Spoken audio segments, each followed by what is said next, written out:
علامہ جلال الدین سیوطی نے اور اس مبارک اور حسین روایت کو علامہ ابن کثیر نے اور تاریخ صحابہ میں علامہ حضرت امام اہل سنت امام احمد بن حنبل نے اس روایت کو نقل کیا کہ ام المومنین عائشہ صدیقہ رضی اللہ عنہا جب اپنے سہیلیوں کو خط لکھا کرتی تھی تو اپنے خواتین مبارک دوستوں کو جب آپ تحریر شروع فرماتی تھی تو اوپر بسم اللہ الرحمن الرحیم پھر آپ لکھتی تھی کہ میں عائشہ جو ابو بکر کی بیٹی اور محبوب دو عالم صلی اللہ علیہ وآلہ وسلم جو رب کے محبوب ہے ان کی محبوبہ اور ان کی زوجہ مقدسہ اور ان کی حرم ناز کے اندر خدمت کرنے والی میں عائشہ میں یہ تحریر لکھ رہی ہوں۔ امام مسلم رحمہ اللہ نے اس حدیث کو نقل کیا کہ حضور نبی کریم علیہ الصلاۃ والسلام نے اپنے گھر تشریف فرما ہو کہ حضرت خاتون جنت سیدہ فاطمۃ الزہرا بی بی پاک سے ارشاد فرمایا جان مصطفیٰ صلی اللہ علیہ وسلم کہ اے فاطمہ، کیا میں تمہیں نہ بتاؤں کہ وہ جو مجھے محبوب ہے اس سے تم بھی محبت کرو، جن سے میں محمد مصطفیٰ صلی اللہ علیہ وآلہ وسلم محبت کرتا ہوں۔ اے فاطمہ میرے جگر کے ٹکڑے، میری لاڈلی بیٹی، میں نہ بتاؤں کہ تم بھی ان سے محبت کرو۔ حضرت سیدہ فاطمۃ الزہرا جان مصطفیٰ صلی اللہ علیہ وسلم فرمانے لگی یا رسول اللہ ضرور ارشاد فرمائیے۔ حضور نبی کریم علیہ السلام نے مسکرا کے فرمایا کہ اے فاطمہ، میں عائشہ سے محبت کرتا ہوں، تم بھی عائشہ سے محبت کرو اور اس کے محبت میں زندگی گزارو۔ ام المومنین حضرت عائشہ صدیقہ رضی اللہ عنہا، وہ مبارک شخصیت، وہ ہستی کہ جب آپ پہ منافقین کی طرف سے الزامات لگے اور آپ کے اوپر انگشت نمائی ہوئی تو رب العالمین دفاع میں 18 قرآن کریم واجب التعظیم کی آیات مبارکہ کو نازل کر کے آپ کے دفاع میں اور آپ کے عزت مبارک کو تحسین پیش کرنے کے لیے، آپ کے مرتبے کو وراء الورا کرنے کے لیے اور پورے جہاں کو آپ کی صفائی اور پاکیزگی بیان کرنے کے لیے رب العالمین نے اپنے کلام مبارک، کلام پر نور سے آپ کا دفاع فرمایا ہے۔ آپ کی وہ شخصیت ہے کہ جب حضور نبی کریم علیہ الصلاۃ والسلام کے رشتے کے لیے جو تعین کیا گیا آپ کے ساتھ، وہ حضور نبی کریم علیہ الصلاۃ والسلام نے بذات خود نہیں بلکہ جبریل امین آئے۔ روایات اور حدیث مبارکہ میں موجود ہے کہ حضرت عائشہ صدیقہ کی شبیہ مبارک حضور نبی کریم علیہ الصلاۃ والسلام کے سامنے پیش کی گئی کہ یہ آپ کی محترمہ زوجہ ہوگی، یہ مومنین کی ماں ہوگی، یہ عصمت والی، یہ عزت والی، مقام اور مرتبے والی، یہ بلند و بالا بزرگی والی، یہ وہ شخصیت ہے جس سے آپ نے رشتہ ازدواج میں منسلک ہونا ہے۔ آپ ام المومنین حضرت عائشہ صدیقہ خود جب تحریر فرماتی تھی تو آپ کو 2 اعزازات تھے۔ ایک اعزاز یہ کہ میں نبیوں اور رسولوں کے اندر جو صدیق اکبر حضرت محمد الرسول اللہ صلی اللہ علیہ وسلم ان کی زوجہ ہوں۔ پھر آپ لکھا کرتی تھی کہ میں صحابہ اور جماعت صحابہ کرام رضوان اللہ تعالی علیہم اجمعین اور پورے امتوں کے اندر، تمام امتیوں کے اندر جو بلند و بالا شخصیت اور افضل البشر بعد الانبیاء حضرت ابو بکر صدیق رضی اللہ عنہ، جو امتیوں کے اندر صدیق اکبر ہے، ان کی میں بیٹی ہوں، اور جو رسولوں کے اندر صدیق اکبر ہے ان کی میں زوجہ ہوں۔ یہ آپ اپنے مبارک ہاتھوں سے آپ مقام دیکھیے۔ حضور نبی کریم علیہ الصلاۃ والسلام نے اپنے علالت کے ایام کے لیے آپ کے گھر مبارک کو چنا، آپ کے بستر مبارک کو چنا۔ آپ کی سادگی یہ کہ آپ کے گھر کے اندر بسترا اور ایک وہ کھجور رکھنے کے لیے ایک چھوٹا سا طاق اور اس کے اندر ایک چھوٹا سا برتن اور تھوڑا سا گندم وغیرہ آٹا رکھنے کے لیے ایک چھوٹا سا برتن،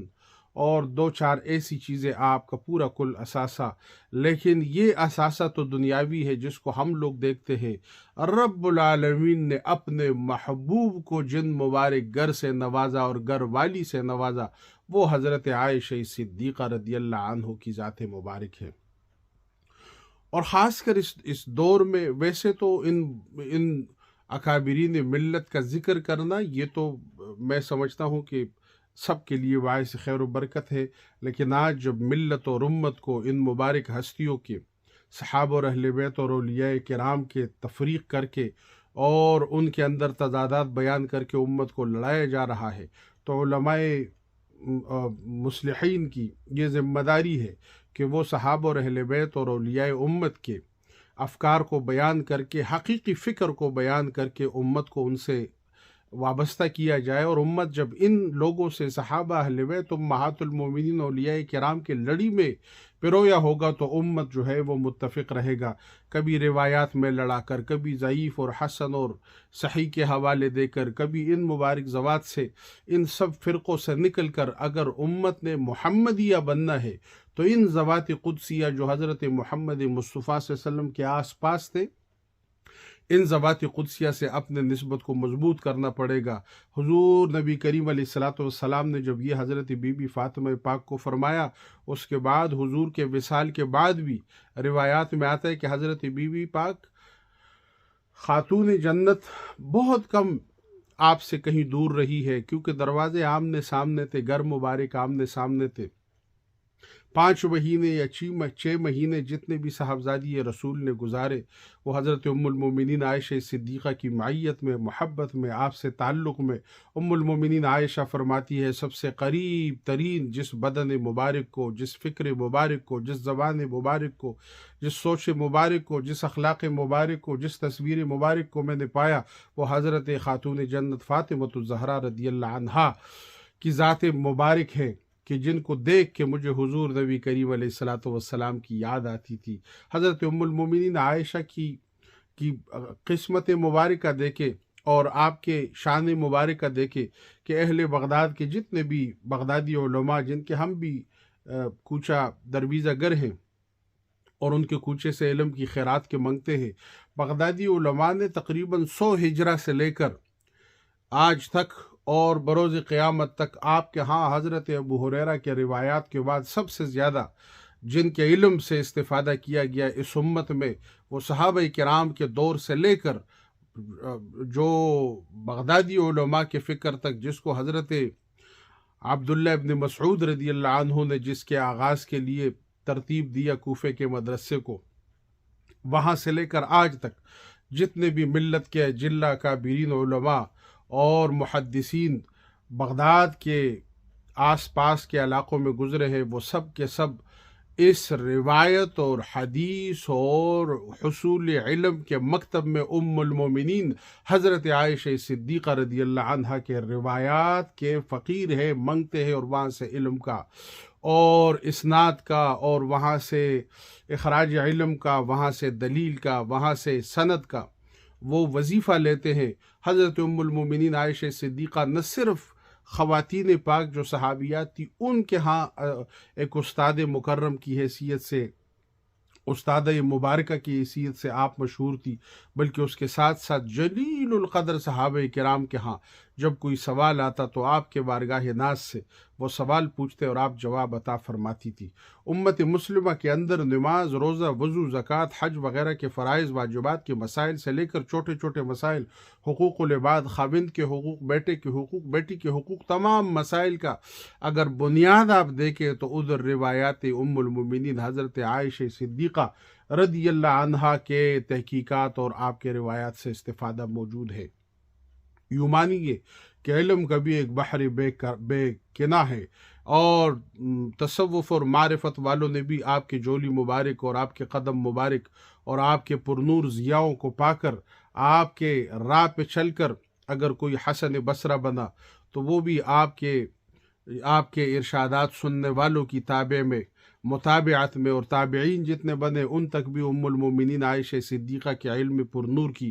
لطیف کرنیں جب پہنچی تو ان کو علم سے رب نے آشنا کر دیا۔ یوں کہیے کہ جب والد ملا تو وہ بھی بے مثال ملا، جب شوہر ملا وہ بھی بے مثال ملا، جب شہزادے اور شہزادیاں ملی وہ بھی بے مثال ملی، اللہ نے علم اور تقوی سے سرفراز کیا وہ بھی بے مثال، گھر بھی بے مثال، گھر والے بھی بے مثال، گھر کے اندر والے بھی بے مثال، گھر کے باہر والے بھی بے مثال۔ اور آپ یوں مانیے ام المومنین عائشہ صدیقہ اگر علم کے اعتبار سے دیکھے، نسب کے اعتبار سے دیکھے، اپنے معمولات کے اعتبار سے دیکھے، تو جن کی تربیت فرمانے والے خود ذات مصطفیٰ ہے، ان سے بلند تربیت کون ہو سکتا ہے؟ اپنے والد کے اعتبار سے دیکھے، اپنے گھر کے اعتبار سے دیکھے، اپنے حجرے کے اعتبار سے دیکھے، ریاض الجنہ کے اعتبار سے دیکھے، حضور نبی کریم علیہ السلام نے اپنے قبر مبارک پرنور کے لیے جس جگہ کا انتخاب کیا اس اعتبار سے دیکھے، اپنے اس دنیا سے پردہ فرمانے کے لیے جس مبارک جولی کو چنا اس اعتبار سے دیکھے، ام المومنین عائشہ صدیقہ صرف ہماری ملت اور امت میں نہیں، تمام ملتوں اور تمام امتوں میں اس اوج ثریا پہ آپ کا مقام ہے کہ تمام عورتیں آپ کے پرنور ضیاء پاشیوں کو دیکھ کر اپنی زندگی کو ترتیب دینے کے لیے، اپنی راہ کو بنانے کے لیے، اپنے فکر کو سنوارنے کے لیے ایک سعی میں، لگن میں، اس فکر میں ہے کہ ام المومنین عائشہ کیا کرتی تھی کہ اس طرح ہم بھی اپنی زندگی گزارے۔ وہ حضرت رابعہ بصریہ سے لے کر اور حضرت ام الخیر تک، اور حضرت ام الخیر سے لے کر اب یہ آخری جو بغدادی علماء ہے ان کے ماؤں کی مبارک گودوں تک یہ جتنا بھی فیض ہے یہ تمام کا تمام نور امہات المومنین کا ہے۔ یاد رکھیے کہ میرے دوستوں اور میرے محبوبان گرامی کہ ملت کے اندر ان بزرگ ہستیوں کی وجہ سے اختلاف نہیں ہے، اتحاد ہے۔ ان کے روایات اور اسناد اور احادیث کے روایت کرنے کی وجہ سے ہمارے ہاں دین آج تک پھیلا ہوا ہے، پہنچا ہوا ہے۔ وہ حصہ اگر نکال دے جن کی بنیاد تعلیمات ام المومنین حضرت عائشہ پر ہے تو میں دعوے سے کہہ رہا ہوں، اور علم والے اور سند والے اس معاملے میں میری حمایت کریں گے کہ اگر اس حصے کو نکال دے تو بہت سارے فرائض، واجبات، بہت سارے جو لازم حصہ ہے دین کے عمل کا اور دین کے اوپر جس کی بنیاد ہے، وہ بہت سارا بڑا حصہ جو ہے وہ مفقود ہو جائے گا۔ اس لیے ان بزرگ ہستیوں کا جہاں پہ کوفے میں دلیل اور سند حضرت علی المرتضیٰ کرم اللہ تعالی وجہ الکریم شہر خدا کی دلیل اور مسند کے لوگ پیروکار تھے، وہیں پر مدینہ منورہ میں اور مکہ مکرمہ میں صحابہ کرام جن سے فیض لیتے تھے، نور لیتے تھے، وہ ام المومنین عائشہ صدیقہ رضی اللہ عنہا کی جماعت پر نور تھی۔ اور جہاں پہ کوفہ کے اندر حضرت علی کرم اللہ تعالی وجہ الکریم کا پرنور مقام تھا، وہیں پہ حضرت ابو ہریرہ رضی اللہ عنہ کے روایات مبارکہ اور آپ کے تدریس و تعلیم سے فیض پانے والے امام حسن اور امام حسین جیسی شخصیات ہے، تو مانیے کہ یہ ایک تسبیح کے اندر پرویا ہوا یہ مبارک گلدستہ مصطفیٰ ہے جس کا ہر شخص بے مثل و بے مثال ہے، اپنے اپنے مراتب اور مقام پہ فائز ہے۔ اور